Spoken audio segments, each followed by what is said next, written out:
20 të sezonit 6 podcastit flasim. Kam 3 të ftuar, të cilët vinë nga bota e teknologjisë, e kërkimit shkencor, e zgjidhjeve inovative për të adresuar në një mënyrë të re probleme apo nevoja të kahershme. Me mua sot këtu është Fabiola, Përshëndetje. Alba Përshëndetje. dhe shoku Ervin. Përshëndetje. Shumë faleminderit që erdhët. Faktikisht ne u takuam me Fabiolën në një takim ose pas një takimi në Elbasan ku ishim për të promovuar programin e startupeve, Startup Albania, dhe për të komunikuar se çfarë kemi në plan të bëjmë më tutje. E më pas Fabiola u prezantua, apo ma prezantuan, si një vajzë që ka një çelës magjik për një material shumë të përdorur botërisht siç është betoni. Dhe me atë rast, duke dëgjuar edhe entuziazmin e madh me të cilin e përshkruan këtë gjetje vetën, i thash hajde edhe tregoja edhe të tjerëve në podcastin flasim. Kështu që Fabiola, mirë se erdhe. Faleminderit, mirë se Burirum gjeta. fillot është atë bombardimin entuziast. Jo, do vazhdoj pak më lehtëshëm se sa në takimin në Elbasan. Si që the, jam entuziaste se mendojmë se përveç se kemi bërë një gjetje shumë të rëndësishme për lidhje me betonin, por mbi gjitha më rëndësishme është që po bëjmë pastrimin e ambientit. Janë disa mbetje të ndërmarrjeve industriale që thjesht qëndrojnë me vite në territore dhe thjesht dekantohen, rrinë aty dhe nuk bëhet asgjë me to dhe vetëm shkaktojnë ndotje vazhdueshme. Dhe duke qenë se kam punuar për një kohë të gjatë në ndërmarrje industriale, mu dha mundësia e një masteri në Belgjik, se edhe në takimin e parë të sot unë po vi direkt nga Belgjika. Edhe gjatë këtij masteri kam pas mundësinë ta zhvilloj këtë idenë time që këto mbetje mos t'i lëm thjesht mbetje, po t'i kthejmë në një beton. Por për ta kthyer thjesht në një beton është diçka që kushdo mund ta bëjë dhe nuk është një gjë inovative. Bashkë me eksperiencën e shokëve të mi të klasës, një nga kolegët e mi që jemi edhe bashkë themelues nga Ghana, një vajzë nga Ghana, kishte informacion në lidhje me bakteret. Dhe ne gjetëm një bakteri shumë të mirë që duronte në një material të vështirë si që është mbetjet industriale, dhe ky material gjatë krisjes së këtij betoni, ky bakteri çahet dhe në pranitë e lagështirës krijon kalcium dhe mbush çarjet vetvetijo. Do thënë, ne kemi bërë një gjetje që është beton vetçërues. Me kalimin e kohës, betoni siç kemi që degradon betoni, ky beton nuk do degradojë më, do degradojë dhe do shërohet vetë. Dhe ne nuk do kemi nevojë për mirëmbajtje të këtij betoni, siç është ne dim sa e lartë është kosto e mirëmbajtjes së betonit. Dhe kjo na ka bërë ne që të ndihemi shumë të lumtur për gjetjen, por mbi gjitha ne fituam vendin e parë në Finland, si ideja më inovative 2025-s. Edhe mbas kësaj kishim shumë mundësira dhe ne në Gjermani kemi dalë ndër startupet më të mira europiane. Dhe mas shumë takimesh si me Bashkinë Elbasan, si me qendra inovative që ka qendrën në Elbasan, unë kam vendosur që këtë startup, duke qenë se unë jam shqiptare, dua ta sjell në vendin tim dhe ta regjistroj në vendin tim. Dhe ky startup Gjeocura është i regjistruar në Shqipëri. Ky material vlen edhe për të mirëmbajtur betonin ekzistues apo jo? Po flas tash për strukturat e betonit që janë No. Jo, nuk mundesh se në momentin që ti bën betonin duhet të implementosh bakterien dhe në momentin që ky beton, se kjo bakteri nuk është bakteri thjesht, është bakteria e enkapsuluar që është e mbështjell, edhe në momentin që çahet ky beton kriset kjo bakteri dhe në pranitë lagështirës kjo fillon të mbush veten. Dhe në një beton ekzistues ti nuk mundesh ta. Tani në çfarë faze jeni? Ne jemi, domethënë, e kemi në fazë eksperimentale, ne e kemi dokumentuar dhe e kemi provuar që funksionon. Madje ne kemi shumë video që e kemi lënë, siç e kemi pas pilotin, një kallup, një monster, e kemi çarë në 3 pjesë dhe e kemi lënë thjesht në ambient dhe mbas 3 ditësh nga një 3 copa të ndarë janë bërë një copë e vetme. Në fazë eksperimentale është e patentuar. Thjesht ne kemi shumë dëshirë që këtë ta çojmë në një projekt pilot që ta vazhdojmë në fazë industriale. Po si e parashikoni ta bëni këtë tani? Këtu fillon pengesa, se ideja është, na kanë kërkuar shumë shtete idenë, duke filluar nga Portugalia, duke filluar nga Belgjika, më së fundmi në Danimark, që ta patentojmë edhe ta zhvillojmë atje. Po ne nuk duam ta patentojmë atje, se duam që kjo patent të ngelet 100% e jona. Dhe në momenti që do e patentojmë, do marr 1% të patentes dhe do ngelet e huaj. Ne duam që ta sjellim në Shqipëri, ta patentojmë në Shqipëri, duke qenë se në Shqipëri janë mundësitë, se ne kemi ndërmarrje industriale, fabrika barkë i kemi. Janë dhënë mundësitë nga qeveria, nuk mund të them se s'janë dhënë, por unë duke qenë se jam jashtë edhe jam informuar shumë vonë për mundësitë që janë dhënë, nuk kam pas mundësi të aplikoj në grante, por unë mendoj dhe shpresoj që në vazhdim do aplikoj në gjitha grantet e qeverisë, ndoshta të marrë dhe një suport të veçantë duke qenë se industria minerare është e vështirë. Dhe gjithë suportin, ne kemi shumë suport nga qeveria, po më së shumti është shkojmë për startupe që janë më të kuptueshme nga njerëzit. Domethënë, startupin tim mund ta kuptoj shumë mirë, sigurisht ju se keni informacion për çdo gjë, dikush është i fushës. Dikush që e di që ato mbetjet që nga damat e barkët janë aty, qëndrojnë aty, bien vazhdimisht me reshjet, bien në lumë, në ambiente. Po çfarë duhet për ta zhvilluar këtë tani? Duhet një financim? Një financim. Nuk është shumë i madh, se ne kemi ezauruar të pjesa e financës gjitha, bashkë me ekipin. Duhet një kosto duke filluar te 400.000 euro për ta bërë të vinë jetë. Se janë mbetjet aty, dohen baza e parë, e raw material është free. Dohen është falasi, vetëm ja gjë që kushton është bakteria, po edhe bakteria ka një kosto shumë vogël se ne kemi bërë research, kemi bërë shumë kërkim. Duhet bëni një punishte, një fabrikë, një laborator. Duhet se duhen përziersa, duhen furrat që ky beton do piqet, do bëhet i gatshëm se mund të bëhet si beton që do çohet ose do bëhet si kallobaret në varësi të kërkesave. Por që duhet një ndërmarrje e vogël. Në fakt ne kemi biseduar edhe më parë me ministren pasi u takuam bashkë dhe jemi plotësisht në dispozicion për ta zhvilluar më tej këtë gjë, kështu që unë e vlerësoj shumë se që do ta mbështesim. Unë jam, siç ti ke informacionin, unë përfundoj studimin në qershor dhe unë nuk dua të iki nga vendi, dua të vinë vendin tjetër. Ndërkohë, edhe Alba është një person që është shumë e lidhur me Shqipërinë. Unë edhe me ty u takuam në Elbasan, po. Pata fatin.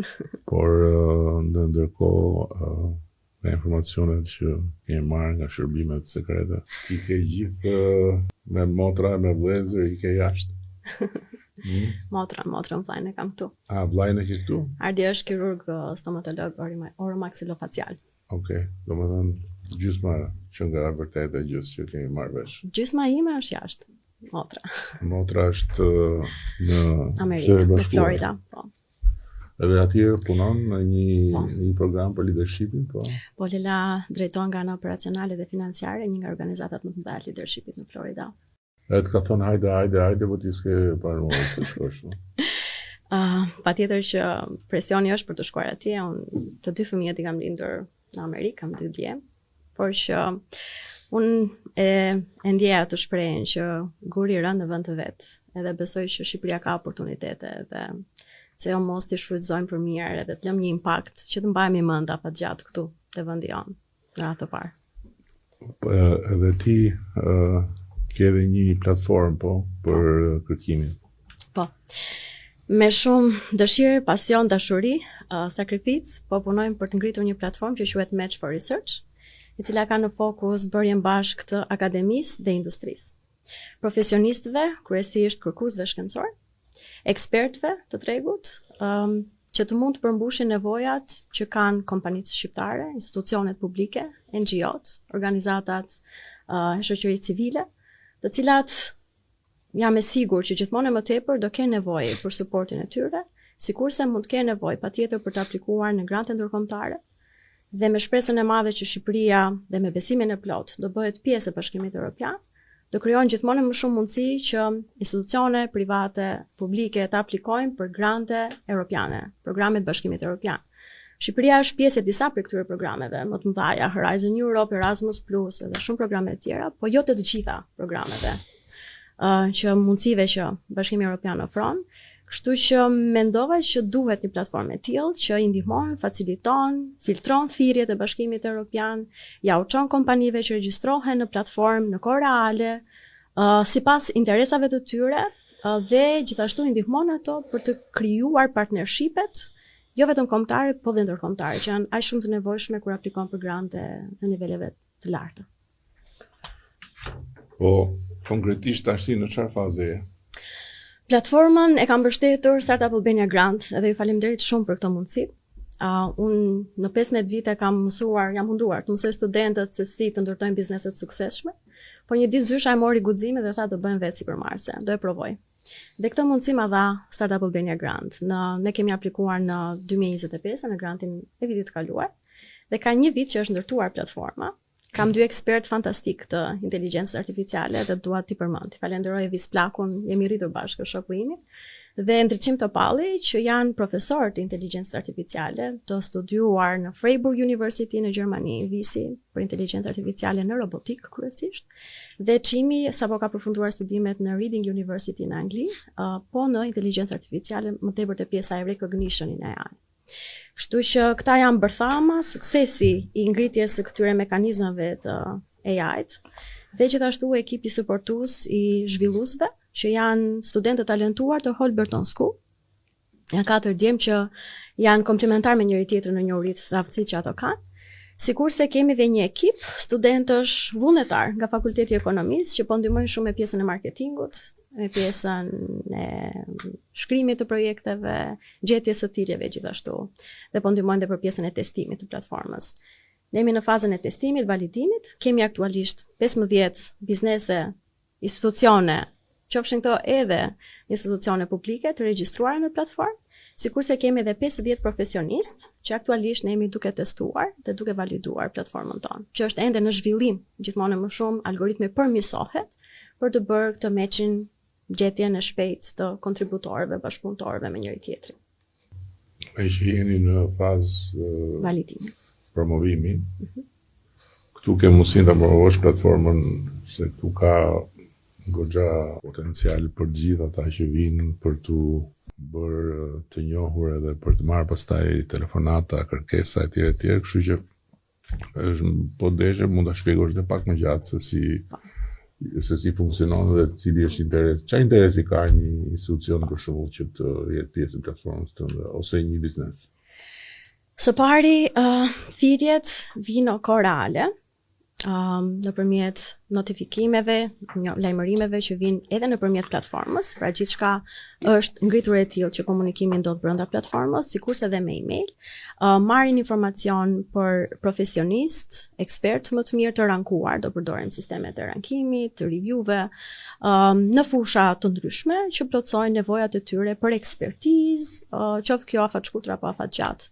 Kështu që do doja shumë ta pilotonim. Është një rezervuar burimesh njerëzore. Tool of talents, do thoja unë, pra është një ambient digital i profesionistëve yjeve më të mirë që do filtrohen gjithmonë më shumë. Dhe uroj që të arrijmë në mira, sepse platforma vërtet do pilotohet në Shqipëri, edhe dua shumë që ti shërbej institucioneve, mos jetë thjesht një gjë digjitale që nuk i shërben askujt. Duhet ta formosojmë në mënyrë të tillë që realisht të jetë simbiotike dhe ndihmuese në aspektin e aplikimeve në projekte dhe rritja së shanseve për të fituar me atë partnershipeve. Kjo mund të jetë në vlerë të madhe edhe për sipërmarrjen. Patjetër dhe për sipërmarrjen që është shumë në fokus. Gjithashtu platforma nëse nuk monetarizohet, nuk do ekzistojë dot dhe nuk do rritet shpejt. Dhe duam ta nisim me bizneset shqiptare, por patjetër që ne duam që të shkojmë drejt tregjeve ndërkombëtare dhe për këtë po bashkëpunojmë me partnerë të huaj. Ne në fund të muajit shkojmë në Universitetin e Eindhoven në Holland. Partneri që ne kemi zgjedhur të bashkëpunojmë, Johannes Mas, unë e falenderoj, është gjithashtu një nga ata holandezët që ka ardhur si turist në Shqipëri, i ka pëlqyer Shqipëria dhe ka dashur të investojë dhe ka hapur një biznes në Shqipëri për të ndihmuar bizneset shqiptare që të shkojnë drejt standardeve të BE-s nëpërmjet roadmap-it, rrugës së strategjisë për të zhvilluar më tej. Kështu që Johannes po më hap portat nëpër universitetet më të mira në Holland. Po nisim nga Eindhoven dhe aty do takojmë njerëz të rëndësishëm në Technology Transfer Office, pra në zyrën e transferimit teknologjisë, në Innovation Hub, hubi inovacionit, edhe edukimit sipërmarrës që unë pata fatin të takoj profesor Gerd Gurin dje, i cili ishte shumë optimist për këtë platformë dhe premtoi që do ndihmoj me të gjithë kapacitetet e tij. Ka mbi 15 vite që punojnë në challenge based learning, pra ofrojnë programe bazuar mbi praktikën në bashkëpunim me industri, me kompani, dhe është shumë interesuar që t'i japi një boost kësaj platforme për të gjetur terren për të zhvilluar dhe ndërkombëtarisht. Dhe jam shumë e lumtur për këtë pjesë. Kështu quhet platforma, Match for Research. Ja ku e keni këtu, fokusohet pak që ta marrë kush është interesuar, shkruani më ATCH 4 është dhe 4 në tinën kohë. Dhe RESEARCH. .com, join our community. Ndërkohë, Ervini është po i këtij frontit të inovacionit që zgjerohet për ditë me individë dhe subjekte që futen në front, por ti ke fokus bujësin, edhe ke krijuar një sistem për të mbështetur fermerët, ndërkohë që ti vetë je thyrë nga emigracioni, right? Po. Atëherë, kjo është një projekt që ka lindë rreth 6 vite, mbas testimit, shumë bisedime me klienta, e kena bë një prototip inicial, ka 2 vite që e kena bë. Ka dhënë rezultatet e veta, edhe tash duhet këtë sistem, këtë projekt ta zhvillojnë vendin tëm, se kjo është një projekt i ëndrave ku shpikës jamon, si thënë. E kena të patentuar në nivel nacional, pra në Itali edhe në tanë botën. Kena marrë, si thënë, certifikimet. Duhet që ata certifikimet të pihen to, si thënë, si shtetit në animojnë, si thënë, që ta zhvillojnë këto. Që një shqiptar, si thënë, jashtë shtetit, krijoni këtë lloj mundësie, pse mas me e kriju për me e bën këtu në Shqipëri, si thënë. Kështu që unë jam shumë i kënaqur që duhet investoj këtu në Shqipëri. Pra, është një sistem unik, si thënë. Pra, ka dhënë benefitet e veta, si thënë, as pak metra që na kena bë, të shina në fazën e montimit pilot, pra njëra të prodhu të një fabrikë këto, si thënë, që na do ta spostojmë të një klient i joni, si thënë, në Itali, zonën e Trevizës. Edhe duhet që vazhdojnë shpri këto, montimi, si thënë, edhe importi. Po, çfarë është konkretisht mund që ta kuptojnë ata që na ndjekin? Okej, atëherë, kjo është një sistem antigrandine, pra kundër breshnit. Kjo është një sistem automatizues, si thënë, që vetë si për vreshtave, pra prin në shtyllë, si thënë. Edhe ky hapet automatikisht kur jo me sensor të veta, si thënë, sensori i ajrit edhe i shiut, si thënë. Aja merr nga ky sensor hapet automatikisht, si thënë, nuk ka nevojë për të jesh prezent Hapet. Po, automatikisht, si thënë. Hapet 1 metër gjys për krah, si thënë. Merr komplet pjesën e vreshjes, si thënë. Dhe mbulon vreshtin. Mbulon vreshtin, po. Aty tash na kena vendos bashk edhe panelat fotovoltaik sipër. Për 2 arsye, si thënë, që të ketë edhe energjinë të veten, pra nga ana e paneleve, si dhe çdo energji e prodhuar më shumë, që të jetë e shitur në rrjet, si thënë. Që pse jo, me ka një benefit për fermerin, që kthimi të jetë sa më i shpejt i investimit të tij, si thënë. Na kena bërë disa testime, si thënë, edhe kjo ka një rendiment shumë pozitiv, si thënë, për fermerin. Ka rreth prodhim energjie të rreth 52.000 euro në vit, si thënë. Edhe është një implant për çdo hektar, pra 10.000 m2, është 292 kW për çdo vresht një herë. Pra, nuk është vetëm funksioni i mbrojtjes, është edhe funksioni prodhimit, Mihal. Si unë na i kena vendosur bashkë me një koleg temin në Shqipëri, nuk dija mund ta bëj emrin. Bruno Ndoja, si thoj. Edhe pra duhet që këtë projekt ta bind, se ka shumë interes edhe në vendin ku unë rri, si thënë, se unë kam edhe një firmë, si thënë, që na punojmë në për vreshta, e njoh mirë, shumë mirë, si thënë, pjesën e vresht. Me çdo klient që unë kam fol, është shumë pozitive, si thënë, mënyra që na të hapum si në Itali edhe në tonë botën. Aty ku ka vreshta, si thënë, Spajnë, Gjermani. Ku ke filluar ta zbatosh, apo akoma s'ke filluar ta zbatosh në... No, kam filluar ta zbatoj, si thënë, atëherë, e kana vazhdu të parë në Kretë, e kana bërë në Lezhë. Si thënë një fabrik, po, Lezhë, e prototipin e parë, si thënë. Se atje vështesit, besimi, në besimi, kana bërë Lezhë, si thënë. Prototipin e parë, e kam shkuar, kam montu, ju kam prezentu agronomëve, klientëve, kush ka kanë interesu, po në Itali, aty ku i jetoj, edhe a kanë, si thënë, që një impact shumë i bukur, si thënë, edhe për ata, si thënë. Ata pështojnë edhe prodhimin e të në Mihal, mund të shkojnë vjele, për vitet e fundit, 3-4 vitet e fundit, si thënë, aty kanë breshen, si thënë, edhe të martën, që kje, ka arë breshen, si thënë, i ka pa. Edhe unë, aty ku kam pas breshen, e kam mbrojt. Si thënë, është fakt, nuk është thjesht fantazi, është fakt. Edhe kështu që, pse jo, shqiptar, emigrim tash 20 vjet, më duhet që të kthehem. Çfarë të duhet për ta ngrit këtë? Na kena nevojë që të kena mbështetjen nga shteti jonë, që të jetë mundësia se të hapëm fabrikën, që na të vim prodhimin, si thënë. Intesh janë në fazën e montimit pilot, ku edhe Universiteti i Padovës do të vinë, si thënë, të bëjnë kërkimet shkencore, pra se është edhe për benefitet tjera, si thënë, ul edhe trajtimin, nga mbrojtja e shiut, ul shumë gjana, si thënë, po këta dohen, si thënë, kërkesa shcientifike, si thënë. Kja është e pjesa, po fratempo na kena nevojë, si thënë, që të kena mbështetje, që të arrijnë, si thënë, që të na godje për një merkato shumë, si thënë, gjanë, si thënë, internacional.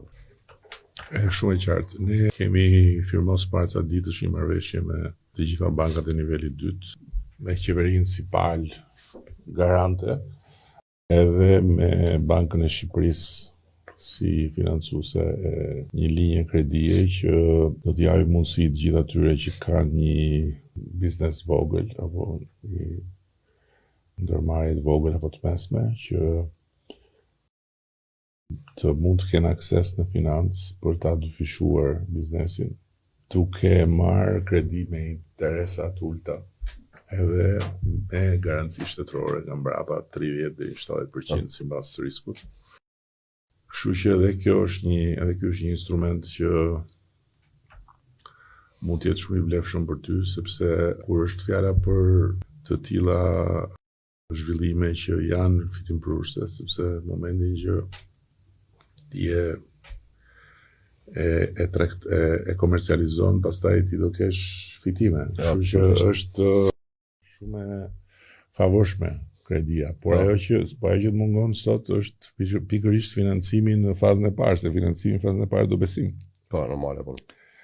Dhe prandaj ne kemi futur qeverinë në këtë mes që të bëj garantin në një masë të konsiderueshme që në rast se nuk ecën biznesi, nuk bie komplet barra mbi personin, mbi subjektin. Edhe besoj që kjo do funksionojë. Gjithsesi, ne kemi ndërtuar këtë strukturën e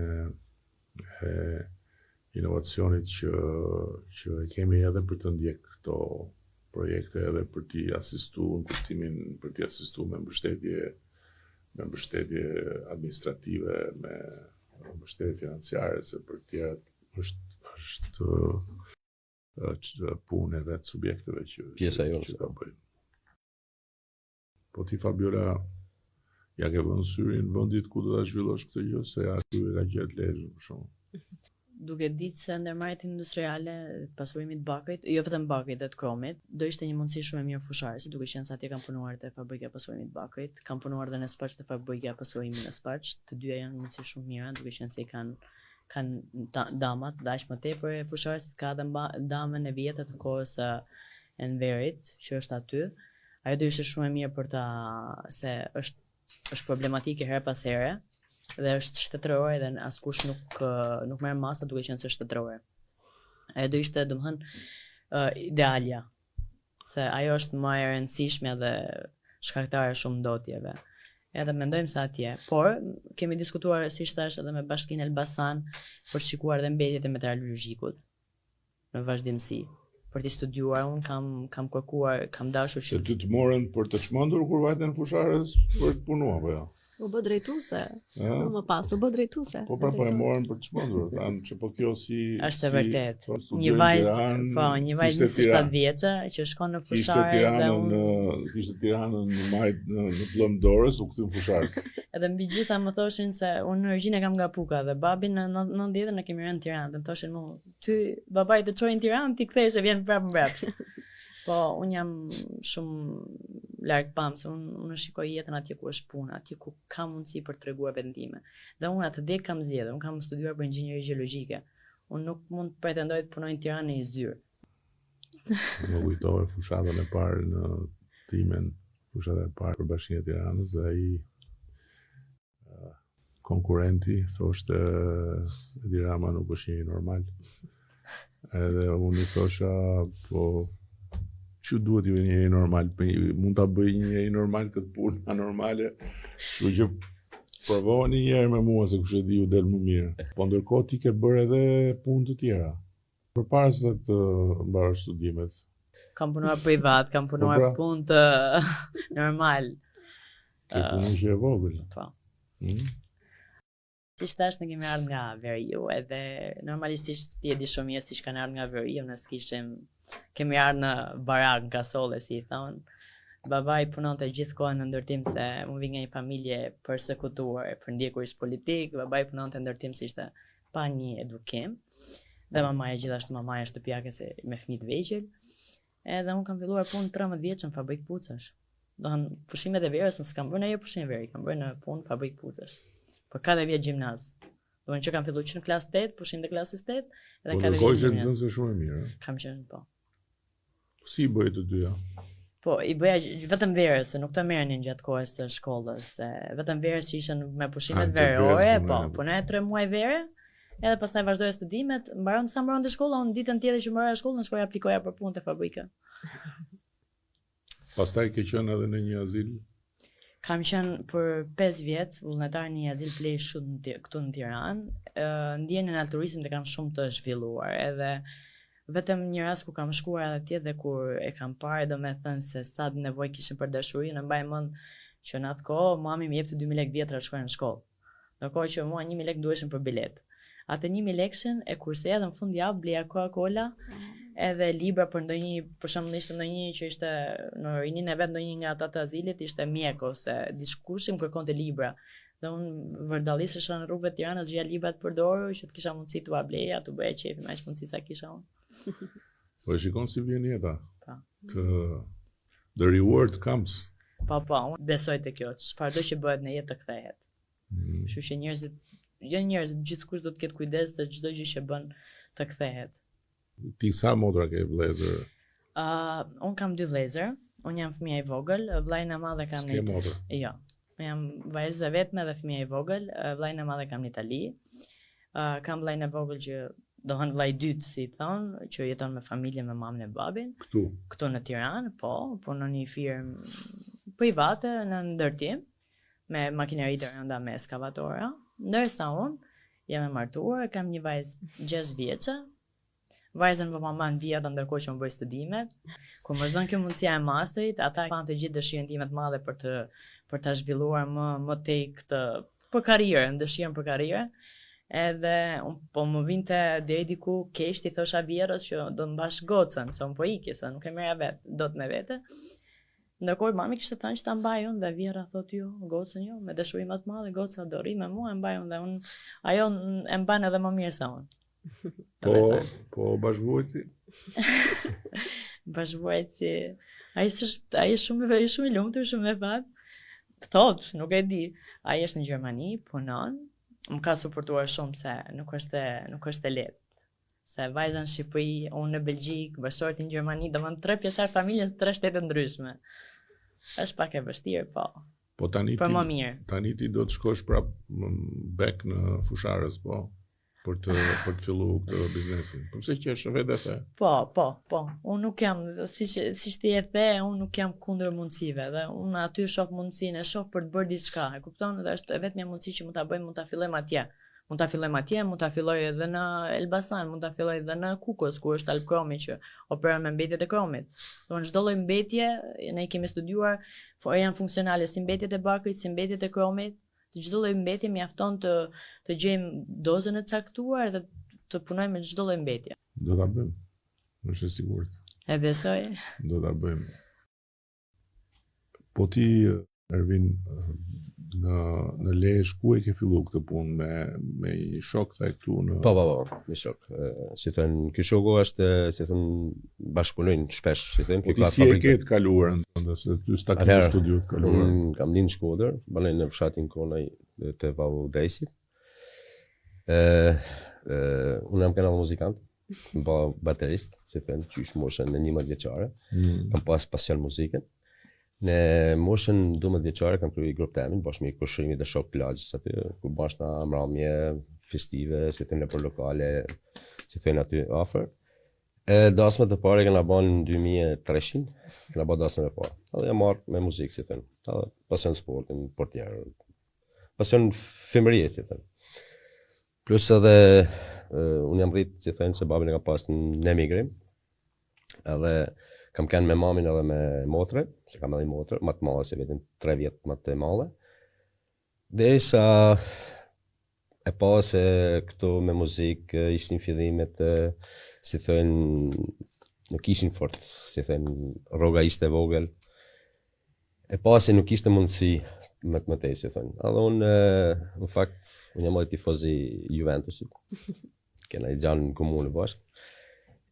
Tifozi Del Pieros. A i thoshë mund një thëmë babit, i ditë për djesh, i thoshë në mikë në Itali, të kufrin Del Piero. Pa Leonor babit, thotë, qa inde, banë thëtë shkenca. I thamë në bara këndo me ikë, i thamë. Po ja, thotë, se kam të shsa vite, se thotë që jetojnë në Gërësi, se jam të jetu për ty, Mihal, jam të ta shtru jetën. Thash, por nuk e shofë, se du me kanë, si thënë, jo i varën për të jetë, të jem vetë, si thënë, po jetë 17 vjetë. Thash, okej, kja është mënim jam, që ose ti ma lejon, si thënë, që ti, okej. E na pa me ngërësi me babin, se rrugë, si ishin atëherë, si thënë. Ka ndaj 3 javë, ka ndaj, si thënë, unë në Athinë, babin në Selanik. E vitëm të kote një atjet, esha, i hypa avionit të shkova në Itali, Milano. Njëllë prej aty kam shku në televizjon. Se Del Piero, si thënë, është prej zonë sa të jo afer, si thënë. Edhe, aty mësa kam gjithë punën, kam punu... Të e takove Del Piero, në pëse... Alo se kam taku, se zakonisht e i si thënë rrinë aty, po nuk është se ashtu, se jo ikë jashtetit, jo... Po, importantë që jam një aty, se gjana të marrë në rrallë me rrallë, kur të takoj dhe t'jem dikushë. Po, mjege. Edhe, si thënë se fjallës kja është rrugtimi jam, si thënë, pas laqë pasioni në muzikës, për një të ardhë më të mirë, si edhe babi, si thënë, këthejet, normaj, si thënë, kishte atë, si më thënë, dëshirën edhe që të këthejet Shqipëri. Në patë me hapë në 2005, pasi unë tikë në 2006, që në 2006 kam ikë vete. Patë me hapë një biznes të vogël tonin, për mobili, si thënë, të ba mobileri. Po. Edhe kja është një halë që unë adat kishëm qefë, si thënë, që unë kam shku me i projekt në Itali. Ma bëj numërin e telefonit tatë, se do të organizoj unë takim me Del Piero. Ke i dhe vogër. E tani je dikush, kështu që. Okej. Po tani ke qatë i tush, nuk e dhja ka vresht aji, po tani ke qatë i tush. Ka, aty ofër rreth e ka. Nuk e dhja ka vresht apo. Ndërkohë, po e mbyllim me ty. Si e ke panoramën e përgjithshme të situatës sot. Në këndvështrimi si duket situata me këto inovacionet, me përfshirjen e njerëzve inovacion. Unë shoh gjithmonë më shumë të rinj, të talentuar, të dëshiruar për të sjellë ndryshim real, jo thjesht diçka në letra, jo thjesht një patent që nuk shfrytëzohet dhe nuk komercializohet në treg.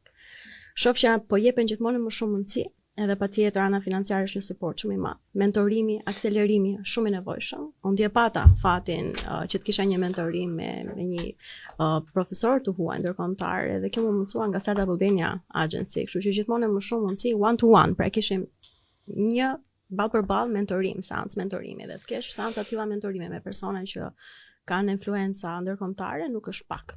Kështu që oportunitetet janë, informacioni është aty, inteligjenca artificiale ka ndihmuar shumë. Kështu që akselerimi i inovacionit me ritme më të shpejta do ndodhi dhe po ndodh. Dhe më vjen shumë mirë që e shoh të ndodhi. Ajo që unë do doja shumë të shikoja, këtë e them si pedagoge, tani më është mësimi i aplikuar dhe research i aplikuar në praktik. Do doja shumë që të shikoja akoma më shumë programe që bëjnë bashkë studentët për zgjidhje sfidash konkrete inovacioni. Unë kam patur fatin të punoj për 2 organizata amerikane, Global Innovation Management Institute dhe IXL Center, të cilat kishin në fokus pikërisht experiential learning, pra të mësuarit bazuar në praktik. Dhe ajo çfarë ne bënim grupe bashkë këto universiteteve të ndryshme, dhe nuk ka pse mos ndodhi dhe në Shqipëri, ku ekipet të studentëve të masterave kryesisht ekzekutiv vjeshin në konkurs me njëri tjetrin për të zgjidhur sfida sociale reale, sfida reale që vinin nga kompanitë. Ne nuk i pas kemi ca kompani shqiptare të mëdha që kanë probleme për zhvillimin e produkteve, për zhvillimin e tregjeve të reja, për zhvillimin e shërbimeve të tyre. Kemi shumë kompani të mëdha. Madje që po kapin edhe tregjet ndërkombëtare. Le t'i bëjmë bashkë, le t'i qasim pak te akademia dhe Universiteti i Tiranës mund të jetë shembulli më i mirë për ta filluar pilotimin. Kemi studentë shumë të mirë aty.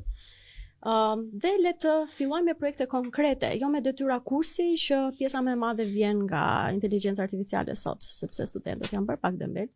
Kështu që le të fillojmë me zgjidhje sfidash konkrete që i shërbejnë dy palëve, edhe universiteteve, por edhe bizneseve.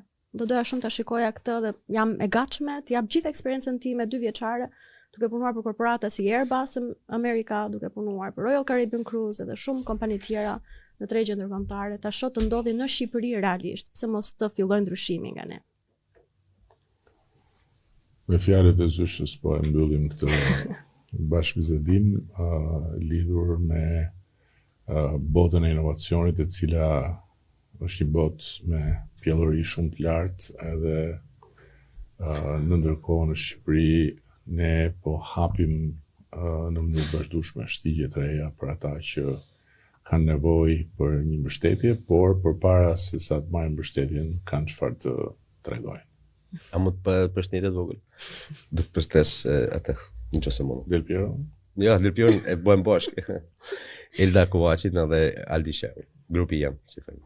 Grupi inovacionit, si thënë. Që po është njëri jurist, Aldi, e kjo është ekonomiste.